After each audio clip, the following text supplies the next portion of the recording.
Hello दोस्तों, good morning. स्वागत है एक बार फिर से आप सभी का एमजेटी एजुकेशन में। दोस्तों आज है 29 मई और आज की वीडियो में हम लोग बात करेंगे 29 मई 2024 के मोस्ट इंपॉर्टेंट करंट अफेयर के क्वेश्चंस के बारे में। चलिए शुरुआत करते हैं लास्ट डे के करंट अफेयर से। कल हम लोगों ने बात किया था कांस फिल्म फेस्टिवल में all we imagine at light के लिए ग्रैंड प्रिक्स पुरस्कार जीता पायल कपाड़िया ने। और 2024 के फाइनेंशियल ईयर में उत्तर प्रदेश की ट्रांसमिशन लाइन जोड़ने वाली राज्य ट्रांसमिशन कंपनी ये टॉप पर रही। और राष्ट्रीय रक्षा अकादमी के कमांडेंट बनाए गए वाइस एडमिरल गुरुचरण सिंह। इसके अलावा पड़ोसी देश मालदीव जो है ये रुपे सेवा अपने देश में शुरू किया है। दीपा कर्माकर ने एशियाई चैंपियनशिप में गोल्ड मेडल जीता है। 3000 टी20 इंटरनेशनल रन बनाने वाले इंग्लैंड के पहले खिलाड़ी बन गए हैं जॉस बटलर। इसके अलावा अल्लाह माए हलीना इनको चैड का नया प्रधानमंत्री नियुक्त किया गया है। माउंट एवरेस्ट फतह करने वाली भारत की सबसे उम्रदराज महिला बन गई हैं ज्योति रात्रे। और पहला विश्व फुटबॉल दिवस 25 मई को मनाया गया है। इसके अलावा स्मार्टफोन भारत के एक्सपोर्ट होने वाले आइटम्स में 42% वृद्धि के साथ चौथा सबसे बड़ा आइटम बना। तो ये टॉप 10 करंट अफेयर के क्वेश्चंस थे कल की वीडियो से, जिनका आपने किया है 1 मिनट में क्विकली रिवीजन। अब हम लोग आज की करंट अफेयर की तरफ बढ़ेंगे, लेकिन अगर इसकी क्विज चाहिए और पीडीएफ चाहिए बिल्कुल फ्री में तो आप एमजेटी ऐप पर जाइए। MJT app Google play store पर सर्च करना, आपको वहां पर मिलेगी। यहाँ पर आप हमारे पेड कंटेंट भी प्राप्त कर सकते हो, बेस्ट ई बुक और वीडियो कोर्सेज वगैरह। किसी भी सहायता के लिए इस नंबर पर व्हाट्सएप करें। पहला क्वेश्चन, हाल ही में विश्व भूख दिवस कब मनाया गया? World hunger day. तो ये दोस्तों मनाया गया 28 मई को। प्रत्येक वर्ष 28 मई को मनाया जाता है वर्ल्ड हंगर डे या कहें विश्व भूख दिवस। भूख के बारे में अवेयरनेस फैलाने के लिए मनाते हैं। थीम है इस बार की थ्राइविंग मदर्स। क्या है? Thriving mothers. अच्छा, ये हंगर डे है। अगर आपसे हंगर इंडेक्स पूछा जाए, हंगर इंडेक्स में अगर पूछी जाए रैंक भारत की, तो हंगर इंडेक्स में हम लोग 111वें स्थान पर हैं। ठीक है ना? किस स्थान पर? हंगर इंडेक्स 2023 में 111वें स्थान पर है भारत। ठीक है ना? वर्ल्ड हंगर इंडेक्स या ग्लोबल हंगर इंडेक्स में, याद रखना इंपॉर्टेंट है। फिलहाल बहुत ही फेमस अर्थशास्त्री भारत के अमर्त्य सेन जी, जिनको 1998 में नोबेल मिला था, इन्होंने एक भूख वास्तव में कैसे होती है, कितनी बड़ी समस्या होती है, इस पर सरकार की पॉलिसीज कितना बड़ा कारण होता है, कितना उनका इम्पैक्ट होता है, इस पर रिसर्च किया था इन्होंने। और इसी रिसर्च के लिए इनको नोबेल प्राइज मिला था 1998 में। यहाँ पर कुछ महत्वपूर्ण दिवस हैं मई महीने के, इनको हम लोग रिकॉल कर लेंगे। 1 मई को अंतर्राष्ट्रीय मजदूर दिवस मनाया गया, साथ ही साथ गुजरात और महाराष्ट्र का स्थापना दिवस मनाया गया। 3 मई को विश्व प्रेस स्वतंत्रता सूचकांक मनाया गया। 7 मई को वर्ल्ड एथलेटिक्स डे। 7 मई को इस बार विश्व अस्थमा दिवस, क्योंकि फर्स्ट ट्यूसडे ऑफ मई महीना मनाया जाता है। 8 मई को वर्ल्ड रेड क्रॉस डे। 11 मई को नेशनल टेक्नोलॉजी डे। 11 मई को विश्व प्रवासी पक्षी दिवस। 12 मई को अंतर्राष्ट्रीय नर्स दिवस। 15 मई को अंतर्राष्ट्रीय परिवार दिवस। और 16 मई को डेंगू दिवस, प्रकाश दिवस और सिक्किम का स्थापना दिवस मनाया गया।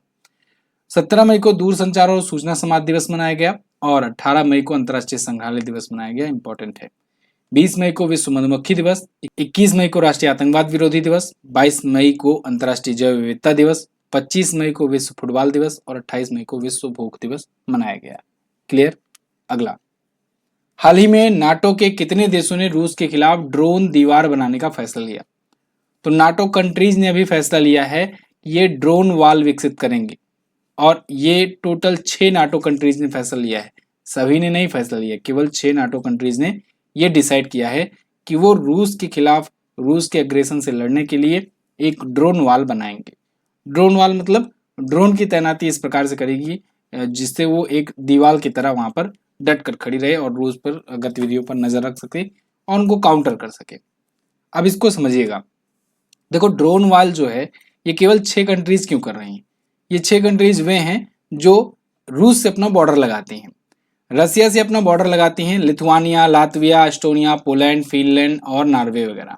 तो ये इनको डर है कि कहीं रसिया बढ़ते बढ़ते इनको कब्जा न ले, अपने में ना मिला ले। इसके लिए अपनी सीमाओं की रक्षा के लिए ये ड्रोन की दीवार बनाने जा रही हैं। अब चूंकि ये सभी नाटो के देश हैं, तो नाटो के देश जो हैं ये ऐसा कर रहे हैं। चलिए मैं आपको वर्ल्ड मैप में थोड़ा सा दिखाता हूँ ना, उससे ज्यादा समझ में आएगा। वर्ल्ड मैप में अगर आप देखोगे तो ऊपर यहाँ पर आपको दिख रहा है रसिया, यहाँ पर दिख रहा है अपना प्यारा भारत। इस रसिया पर अगर आप यहाँ पर ध्यान से देखोगे ना तो यहाँ यूराल पर्वत है। ये जो पर्वत श्रेणी दिख रही है ये यूराल पर्वत है।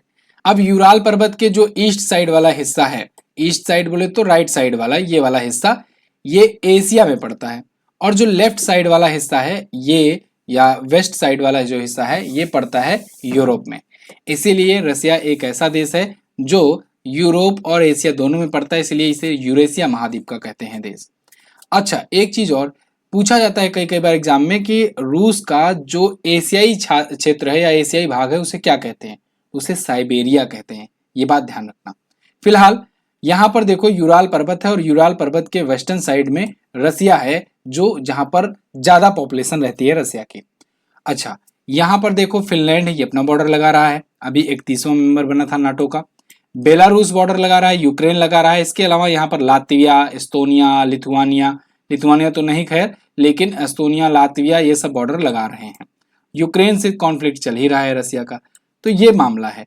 अब इस मामले में ये लोग देश जो हैं ये चाह रहे हैं, नॉर्वे वगैरह भी, कि ये कहीं न कहीं रूस को काउंटर कर सकें, रूस के अग्रेशन से बच सकें, अपने आप को बचा सकें, इसलिए एक ऐसी ड्रोन की वाल बना रहे हैं, दीवार बना रहे हैं। अब नाटो के बारे में जान लो। नाटो दोस्तों एक सैन्य संगठन है और 1949 में स्थापित हुआ था। 30 सदस्य इसके थे, लेकिन 2 और सदस्य जुड़े हैं। 30वां सदस्य उत्तरी मैसेडोनिया था। 31वां सदस्य जो है ये फिनलैंड था। ये एक्चुअली में ये पुराना पीपीटी है। फिनलैंड था 31वीं, और 32वां जो था ये स्वीडन है। 32वां स्वीडन है। तो ये 2 और देश ऐड हो चुके हैं। अब टोटल मेंबर्स जो हैं ये 32 हो चुके हैं, याद रखना। जेन्स स्टोलनबर्ग अभी भी यहाँ पर अध्यक्ष बने हुए हैं। अगला क्वेश्चन है, किस राज्य में गेल के पहले हाइड्रोजन संयंत्र का उद्घाटन किया गया? तो दोस्तों अभी हाल ही में मध्य प्रदेश में गेल के पहले हाइड्रोजन संयंत्र का उद्घाटन किया गया। गेल यानी gas authority of India limited. तो इसका पहला हाइड्रोजन संयंत्र अभी मध्य प्रदेश में स्थापित किया गया है, विजयपुर में। ठीक है ना, ये ग्रीन हाइड्रोजन प्लांट है। ग्रीन हाइड्रोजन प्लांट मतलब कि ये ग्रीन हाइड्रोजन का उत्पादन करेगा।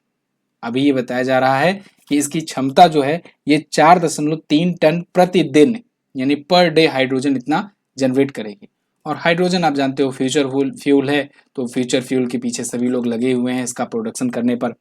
तो मध्य प्रदेश के विजयपुर में गेल ने, जो कि एक महारत्न कंपनी है, इसने स्थापित करने की घोषणा की है। घोषणा क्या मतलब, चालू ही कर दिया है प्लांट। गेल की स्थापना 1984 में हुई थी। नई दिल्ली में हेडक्वार्टर है। संदीप कुमार गुप्ता इसके महानिदेशक हैं और ये एक महारत्न कंपनी है, ये बात ध्यान रखना। ठीक है जी, आगे यहाँ पर मध्य प्रदेश के बारे में आप देख सकते हो। मध्य प्रदेश आपको मध्य में दिख जाएगा भारत के। भोपाल राजधानी इसकी। भोजताल और साख्य सागर 2 प्रमुख झीलें हैं, इनका नाम याद रखना। इसके अलावा माधव नेशनल पार्क, वन विहार नेशनल पार्क, पन्ना, पेंच, कान्हा किसली, ये सभी, संजय, ये सभी यहाँ पर प्रमुख नेशनल पार्क हैं। डॉक्टर मोहन यादव यहाँ पर बीजेपी पार्टी से सीएम हैं और मंगू भाई छगन भाई पटेल यहाँ के गवर्नर हैं। यहाँ पर 55 जिले हैं। विधानसभा में 230 सीट जाती है, लोकसभा में 29 सीट और राज्यसभा में 11 सीट यहाँ से जाती है। मटकी, कर्मा, तितली ये प्रमुख लोक नृत्य हैं। यहाँ पर पिछले दिनों में कब कब चर्चे में रहा था मध्य प्रदेश, उसको देख लीजिए। मध्य प्रदेश हाईकोर्ट के कार्यवाहक मुख्य न्यायाधीश अभी सीलू नागू को नियुक्त किया गया है। हरित नृत्य कार्यक्रम में ये टॉप पर रहा था। विश्व की पहली वैदिक घड़ी उज्जैन में स्थापित हुई। बैगलेस स्कूल पहल इसने शुरू किया मध्य प्रदेश ने। खजुराहो नृत्य महोत्सव का इस बार 50वां संस्करण आयोजित हुआ था और देश की पहले स्वस्थ और स्वच्छ फूड स्ट्रीट प्रसादम का उद्घाटन किया गया। रानी दुर्गावती अन्न प्रोत्साहन योजना को मंजूरी मिली। इसके अलावा इंदौर ये सबसे स्वच्छ सिटी इस बार भी बन के आई। इस बार इंदौर और सूरत दोनों सबसे स्वच्छ सिटी बनी है। सूरत गुजरात की है, इंदौर मध्य प्रदेश की। अगला, किस राज्य सरकार ने तंबाकू और गुटखा उत्पादों की बिक्री, उत्पादन और वितरण पर प्रतिबंध लगाया? तो दोस्तों अभी तेलंगाना सरकार ने यह फैसला लिया है कि अगले 1 साल तक तंबाकू, गुटखा उत्पाद और बिक्री, इसके उत्पादन और इसके वितरण सब पर पूरी तरीके से बैन लगाएंगे। तो यहाँ पर देखो जुबां केसरी बंद तो होने जा रहा है, लेकिन कह तो रहे हैं कि 1 साल में ये बंद करेंगे और 1 साल तक बंद करके देखेंगे क्या इम्पैक्ट पड़ता है। एक्चुअली में आपके भी मन में दिमाग में आता होगा कि यार जब सरकार इतना देती है, इतना कुछ कैंपेनिंग करती है या बाकी चीज़ें होती है, तो क्यों नहीं इस पर रोक लगा देती। एक्चुअली में ये रेवेन्यू का बहुत बड़ा साधन होता है। इनसे टैक्सेस बहुत बड़ी मात्रा में, भारी मात्रा में कलेक्ट होती हैं, चाहे वो शराब हो, चाहे वो गुटखा हो, चाहे पान मसाला हो। तो ये सब कंपनियां एक तो भारी भरकम टैक्स भी चुकाती हैं और जब पब्लिक इसको कंज्यूम करती है जितने ज़्यादा से ज़्यादा, उतना सरकार को और ज़्यादा टैक्स मिलता है। इसीलिए सब कहते हैं कि भैया सब चंगा सी चलने दो, कोई दिक्कत नहीं है। लेकिन यहाँ पर तेलंगाना सरकार ने एक बहुत अच्छा स्टेप उठाया है आम नागरिकों के लिए, लेकिन 1 साल के लिए ही प्रतिबंध लगाया है, ये देखने के लिए कि अगर इससे बहुत ज़्यादा हैवी लॉस पड़ेगा तेलंगाना पर तब तो ये फिर से कंटिन्यू कर देंगे। अगर चल जाएगा, संभल जाएगा, दूसरी जगह से कहीं एडजस्ट हो जाएगा रेवेन्यू, तो फिर वहाँ, क्योंकि भाई सरकार चलाने के लिए भी तो जरूरी है, तो फिर इसलिए 1 साल के लिए ही लगाया गया है प्रतिबंध। ठीक है, ये खाद्य सुरक्षा और मानक अधिनियम 2006 के तहत लगाया गया है। तेलंगाना आया है, तेलंगाना के बारे में और जान लीजिए जो करंट अफेयर के आए थे क्वेश्चंस। जैसे अभी 3 नए पुरातत्व के स्थल खोजे गए। सीपी राधाकृष्णन यहाँ के राज्यपाल का अतिरिक्त प्रभार पाए, क्योंकि तमिलसाई सौंदरराजन जी छोड़ दी हैं राज्यपाल का पद और बीजेपी ज्वाइन कर ली थी। इंदिरम्मा आवास योजना यहाँ शुरू की गई। समक्का सरलम्मा जतारा उत्सव हुआ। तडोबा कवल संरक्षण रिजर्व को मंजूरी मिली। गृह ज्योति योजना आई और विश्व का पहला 3D प्रिंटेड मंदिर बना यहाँ पर। ठीक है, आगे यहाँ पर देखो स्टैटिक पॉइंट तेलंगाना से, ये रहा तेलंगाना। आंध्र प्रदेश से 2 जून को अलग हुआ था 2014 को। ठीक है ना, आंध्र प्रदेश से 33 जिले हैं, 119 विधानसभा में सीटें, 17 लोकसभा में और 7 राज्यसभा में सीटें हैं। रेवंत रेड्डी यहाँ के सीएम बनकर आए हुए हैं, कांग्रेस पार्टी से हैं। हैदराबाद यहाँ की राजधानी है। यहाँ के सीपी राधाकृष्णन को एडिशनल चार्ज मिला हुआ है गवर्नर का। हुसैन सागर, निजाम सागर, भद्रकाली प्रमुख यहाँ पर झील है। इसके अलावा श्री सैलम टाइगर रिजर्व और कंवल वन्य अभ्यारण्य भी है। ओके, अच्छा, जीत का संकल्प सेल दोस्तों ये लाइव है, 28 मई से 31 मई तक ये चल रहा है। तो मात्र 2 और दिनों का मौका है आपके लिए। ईयरली टेक्स्ट बुक पास मात्र 263 में मिलेगा। एमजेटी कूपन कोड यूज करना है जिससे आपको 12% का डिस्काउंट मिल सके। यहाँ पर टेक्स्ट बुक पर आप अपने हर एक एग्जाम का मॉक टेस्ट प्राप्त कर सकते हो, प्रीवियस ईयर के क्वेश्चंस प्राप्त कर सकते हो। यहाँ पर 80,000 से ज्यादा मॉक टेस्ट अवेलेबल हैं, 700 प्लस एग्जाम के। तो और टेक्स्ट बुक पास प्रो अगर ले रहे हो तो इसमें प्रीवियस ईयर क्वेश्चंस भी आपको मिल जाएंगे 12 प्लस लैंग्वेज में, तो आप इसको ले सकते हो। लिंक आपको डिस्क्रिप्शन में मिल जाएगा और कूपन कोड यूज करना मत भूलना MJT, जिससे आपको ये ह्यूज डिस्काउंट मिल सके। आगे बढ़ते हैं। 13 दिनों में 3 बार माउंट एवरेस्ट पर चढ़ने वाली दुनिया की पहली महिला कौन बनी? तो 13 दिनों में 3 बार माउंट एवरेस्ट फतेह कर दिया है दोस्तों पूर्णिमा श्रेष्ठ ने। अभी मैंने ज्योति रात्रे के बारे में बताया था आपको, सबसे उम्रदराज बनी थी, ये उम्रदराज बनी थी, है ना। और जो पूर्णिमा श्रेष्ठ जो है ये 13 दिनों में 3 बार चढ़ाई कर चुकी हैं। ये भी एक अपने आप में रिकॉर्ड बन गया है। पूर्णिमा श्रेष्ठ ये नेपाल की हैं, नेपाल की रहने वाली हैं, नेपाल की गोरखा से आती हैं और इन्होंने 3 बार चढ़ाई कर ली है। सबसे पहली बार ये 2018 में चढ़ी थी। और वहीं मैं हमेशा हर वीडियो में बताता हूँ, कौमी रीता शेरपा जो है, इनका नाम याद रखना, कौमी रीता शेरपा जो है ये 30 बार चढ़ चुके हैं, 30 बार जो है एवरेस्ट फतह कर चुके हैं। अगला क्वेश्चन, हाल ही में किसके द्वारा आगामी अंतर्राष्ट्रीय योग दिवस के लिए वॉक द टॉक योग सत्र कार्यक्रम आयोजित किया गया? वॉक द टॉक योग सत्र कार्यक्रम ये दोस्तों विश्व स्वास्थ्य संगठन ने WHO ने अभी ऑर्गेनाइज कराया है। वॉक द टॉक योग सत्र कार्यक्रम योगा के प्रति अवेयरनेस फैलाने के लिए है। योगा दिवस आने वाला है, आप जानते हो 21 जून को मनाया जाता है योग दिवस, अंतर्राष्ट्रीय योग दिवस। तो WHO के चीफ ने अभी union health secretary platform yoga के साथ मिलकर वॉक द टॉक इवेंट आयोजित किया जिनेवा में। ठीक है, इंटरनेशनल योगा डे के एवज में। तो ये जिनेवा में हुआ है, ये बात याद रखना। और वर्ल्ड हेल्थ ऑर्गेनाइजेशन ने कराया है आयोजित, ये भी ध्यान रखना। वर्ल्ड हेल्थ ऑर्गेनाइजेशन की बात करें तो 7 अप्रैल 1948 को स्थापना हुआ था। 7 अप्रैल था दिन, इसीलिए 7 अप्रैल को विश्व स्वास्थ्य दिवस भी मनाते हैं, विश्व स्वास्थ्य दिवस मनाते हैं इसी दिन। मुख्यालय इसका है जिनेवा में और महानिदेशक हैं टेड्रोस एधनोम WHO के। हाल ही में मिस USA 2023 का खिताब किसने जीता? तो मिस इंडिया जैसे होता है वैसे ही मिस USA होता है। मिस USA 2023 का खिताब जीत लिया है दोस्तों सवाना गैंकेविच ने। सवाना गैंकेविच जो है ये हवाई द्वीप की हैं। हवाई द्वीप ये USA के ही अंतर्गत आता है, USA का ही पड़ता है। तो USA के हवाई द्वीप की सवाना गैंकेविच जो है ये मिस USA का खिताब जीती हुई हैं। ये नोएलिया वैगट की जगह ली हुई हैं। अच्छा, ये मिस USA बताने का मेन मकसद था आपको मिस वर्ल्ड और मिस यूनिवर्स याद कराना, रिवाइज कराना, क्योंकि पूछा आपसे यही जाएगा सबसे ज्यादा। ठीक है, मिस वर्ल्ड 2024 विजेता है क्रिस्टीना पिस्कोवा, जो कि कहाँ की हैं? चेक गणराज्य की, चेक रिपब्लिक भी ध्यान रखना। मिस यूनिवर्स 2023 की विजेता है सेनिस पलासियोस, निकारागुआ की हैं। तो कहाँ की हैं ये भी ध्यान रखना, ये भी पूछा जाता है। अगला, यहाँ पर कुछ और ऐसे रिलेटेड कॉन्टेस्ट हैं, इनको आप देख सकते हो। देखो, बहुत दिनों से मैं आपको लाइक और शेयर वगैरह करने को नहीं बोल रहा हूँ, तो आप लोग फिर भूल गए हो, ना वीडियो को लाइक करते हो, ना शेयर करते हो और ना ही चैनल पर सब्सक्राइब करते हो। मतलब इतने लोग वीडियो रोजाना देखते हैं लेकिन चैनल को सब्सक्राइब नहीं किए हुए हैं। तो प्लीज़ आप ऐसा किया करें। बार बार कहना मुझे अच्छा ही नहीं लगता, आपको ये खुद कर देना चाहिए। आपके लिए इतना कंटेंट लाया जाता है तो आपको थोड़ा सा तो ये करना बनता है, इसका कोई चार्ज लगना नहीं है। तो मैं आपको लाइक करने के लिए कहता ही नहीं, जैसे मैंने कभी भी पेड मेंबरशिप ज्वाइन करने के लिए आपको नहीं कहा। डीआरडीओ प्रमुख के रूप में डॉक्टर समीर वी कामत का कार्यकाल कितने वर्ष के लिए बढ़ाया गया? तो डीआरडीओ प्रमुख के रूप में डॉक्टर समीर वी कामत का कार्यकाल 1 साल के लिए और बढ़ा दिया गया है।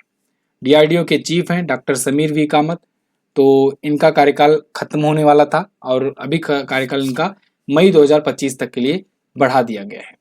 31 मई को इनका कार्यकाल समाप्त होने जा रहा था, रिटायर हो रहे थे, लेकिन अब ये 31 मई 2025 तक अपने पद पर रहेंगे, अपना प्रभार संभालेंगे। डीआरडीओ यानी डिफेंस रिसर्च डेवलपमेंट ऑर्गेनाइजेशन, स्थापना इसकी 1958 में हुई थी। हेडक्वार्टर नई दिल्ली में है। भारत के जितने भी डिफेंस इक्विपमेंट या वगैरह जिससे रिलेटेड चीज़ें बनती हैं, रिसर्च होती हैं, उसके लिए कहीं ना कहीं रिस्पॉन्सिबल डीआरडीओ होता है, इसकी ही देन होती है। अगला, अच्छा एक चीज़ और, डीआरडीओ का मोटो कभी कभी पूछ लिया जाता है, तो इसका मोटो पूछा जाएगा तो बताना बलस्य मूलम विज्ञानम, यानी strength origin is in science. अगला, हाल ही में मिली जानकारी के अनुसार भारत के टॉप 10 व्यापारिक साझेदारों में से कितनों के साथ भारत ने व्यापार घाटा दर्ज किया है? तो दोस्तों अभी हाल ही में एक रिपोर्ट जारी हुई है और इसमें बताया गया है कि भारत के जो टॉप 10 ट्रेड पार्टनर्स हैं ना, उनमें से 9 में, सोचो टॉप 10 में 9 में से व्यापार घाटा चल रहा है। व्यापार घाटा क्या होता है? मतलब ये कि आयात ज़्यादा कर रहे हों लेकिन निर्यात कम कर रहे हों। तो ऐसे भारत के टॉप 10 व्यापारिक साझेदारों में अगर बात किया जाए तो 9 के साथ भारत ज़्यादा खरीद रहा है और इन कंपेयर टू सेलिंग के, मतलब उनसे कम बेच रहा है। तो यानी वो व्यापार घाटा हो रहा है। लेकिन इसमें ऐसा मत समझिएगा कि घाटे में बेच रहे हैं कोई चीज़ या घाटे में खरीद रहे हैं, ऐसा नहीं है। व्यापार घाटा मैंने आपको बताया कि ये आयात और निर्यात के बीच अंतर को व्यापार घाटा कहते हैं। इसको आप ऐसे समझो, जैसे मान लो 2 पर्सन है ए और बी। अब मान लो ए जो है ये सामान बी से खरीद रहा है कुछ सामान और बी को बेच भी रहा है कुछ सामान, लेकिन ये खरीद ज्यादा मात्रा में रहा है और बेच कम पा रहा है बी को। तो ऐसे में बी के लिए तो फायदा हुआ कि बी कम चीजें खरीद रहा है और ज्यादा चीजें बेच रहा है, लेकिन ए के प्रोस्पेक्टिव से देखा जाए तो ये व्यापार घाटा है इसके लिए। क्यों? क्योंकि ये ज्यादा मात्रा में सामान खरीद रहा है इससे और बेच कम पा रहा है, अपने सामानों को कम बेच पा रहा है, तो ये व्यापार घाटा। तो ऐसे भारत के जो टॉप 10 ट्रेड पार्टनर्स हैं उनसे हम लोग खरीद ज्यादा रहे हैं लेकिन बेच कम रहे हैं। तो ये एक थोड़ा सा निगेटिव साइन आता है। कारण ये है कि अगर आप जब ट्रेड कर रहे हो, व्यापार कर रहे हो, तो एक ज़्यादा ज़्यादा जब कहीं से खरीदोगे तो इसका मतलब है बेच आप कम पा रहे हो, एक्सपोर्ट कम पा रहे हो, यानी कि आप कमाई कम कर पा रहे हो। तो ये चीज़ें हैं। चीन के साथ व्यापार घाटा बढ़कर के $85 अरब हो गया है। अब देखो $85 अरब ये व्यापार घाटा बढ़ गया है, मतलब आयात और निर्यात का अंतर बढ़ गया है। और हम लोग $118.4 अरब का ट्रेड किए हैं, मतलब आयात और निर्यात मिला करके। अब आप घटा करके समझ सकते हो बात, ठीक है ना। तो ये ऐसे ही अमेरिका के साथ है। इस टाइम पर टॉप जो अपना ट्रेड पार्टनर है वो चीन हो गया है एक बार फिर से। अभी मैंने कुछ दिन पहले एक क्वेश्चन कवर किया था आपको, चीन के साथ भारत अब सबसे ज़्यादा व्यापार कर रहा है इस समय, पिछले फाइनेंशियल ईयर में किया है। लास्ट क्वेश्चन है, हाल ही में Monaco grand prix 2024 formula 1 race किसने जीता? तो इसको जीत लिया है दोस्तों चार्ल्स लेक्लेयर ने। चार्ल्स लेक्लेयर ये फरारी के हैं ड्राइवर, और फरारी के ड्राइवर पहली बार इस सीजन में किसी फरारी के ड्राइवर ने जीता हुआ है रेस। तो चार्ल्स लेक्लेयर ये मोनाको ग्रैंड प्रिक्स जीत लिए हैं फार्मूला 1 रेस। अभी पिछली रेस के बारे में मैंने एमालिया रोमांगना के बारे में बताया था, मैक्स वर्स्टैपेन ने जीता था। फिलहाल इस सीजन में अभी तक कितनी रेस हुई हैं, कौन कौन जीता है, उसकी लिस्ट यहाँ पर है, और जब भी आता है तो इसी में मैं ऐड करते जाता हूँ और अपडेट करते जाता हूँ। जैसे मैक्स वर्स्टैपेन इस सीजन में हुई रेस में अभी सऊदी अरब, लास वेगास, जापानी, चाइनीज और एमालिया रोमांगना ये 5 जीत चुके हैं। कार्लोस सेंज फरारी के जो कि हैं ये ऑस्ट्रेलियाई ग्रांड प्रिक्स जीत चुके हैं। लैंडो नॉरिस मैक्रोल के हैं और इन्होंने मियामी ग्रैंड प्रिक्स जीता हुआ है। और चार्ल्स लेक्लियर ये मोनाको ग्रैंड प्रिक्स जीते हैं, ये भी फरारी के हैं, ठीक है ना। पिछली साल भी सबसे ज्यादा जीता था मैक्स वर्स्टैपेन ने रेडबुल के, और इस बार भी सबसे ज्यादा अभी यही चल रहे हैं, क्योंकि अभी तक जितनी रेस हुई हैं उनमें से 5 ये जीत चुके हैं। तो ये थे दोस्तों आज के दिन के टॉप 10 करंट अफेयर के क्वेश्चंस। आई होप आपको वीडियो पसंद आई होगी। अगर वीडियो पसंद आई है तो इसे लाइक और शेयर जरूर कीजिएगा। इसके अलावा सामान्य विज्ञान का रेलवे स्पेशल ये ई बुक तैयार करके आपके सामने प्रेजेंट कर दी गई है। ये 120 पेज की A4 साइज में प्रिंटेबल ई बुक है कलरफुल डिजाइन के साथ। जहां पर हो सकता है वहां पर फिगर्स वगैरह भी हैं, तो आप ये ई बुक से बहुत ही बेहतरीन तरीके से तैयारी कर सकते हो अपना साइंस। जिनको साइंस नहीं आता, जिनकी साइंस कमजोर है, रेलवे एग्जाम की तैयारी कर रहे हैं, उनको ये जरूर लेना चाहिए। समझ लो 90% आपका स्कोर करा देगा ये साइंस का आपके एग्जाम में। और आपको लेने के लिए क्या करना होगा, इस नंबर पर व्हाट्सएप करना होगा, आपको QR कोड भेजा जाएगा, वहीं पर आपको पेमेंट करना होगा 75 रेट्स, और उस पेमेंट करने के बाद आपको उसी व्हाट्सएप पर ई बुक भेज दी जाएगी। लास्ट डे के क्वेश्चंस की बात करते हैं, यहाँ पर आप सैंपल वगैरह भी देख पा सकते हो। ऐसे लास्ट डे के क्वेश्चंस की बात करते हैं। कोलकाता नाइट राइडर्स टीम के मालिक पूछा था मैंने, तो शाहरुख खान, जूही चावला और जय मेहता हैं, तीनों हैं। और इकोनॉमिक ग्लोबल सिटीज इंडेक्स में भारत का शहर दिल्ली के स्थान पर है, तो 350वें पर है। आज आपको क्या बताना है, NPCI के द्वारा रुपए किस वर्ष लॉन्च किया गया था, ये बताना है। दूसरा, T20 इंटरनेशनल क्रिकेट में सर्वाधिक रन बनाने वाले खिलाड़ी कौन है। दोनों क्वेश्चंस के बारे में आपको जो भी पता हो डिटेल में जरूर आंसर करना। फिलहाल इतना ही रखते हैं वीडियो में, मिलेंगे अगली वीडियो में, तब तक के लिए नमस्कार, जय हिंद, वंदे मातरम।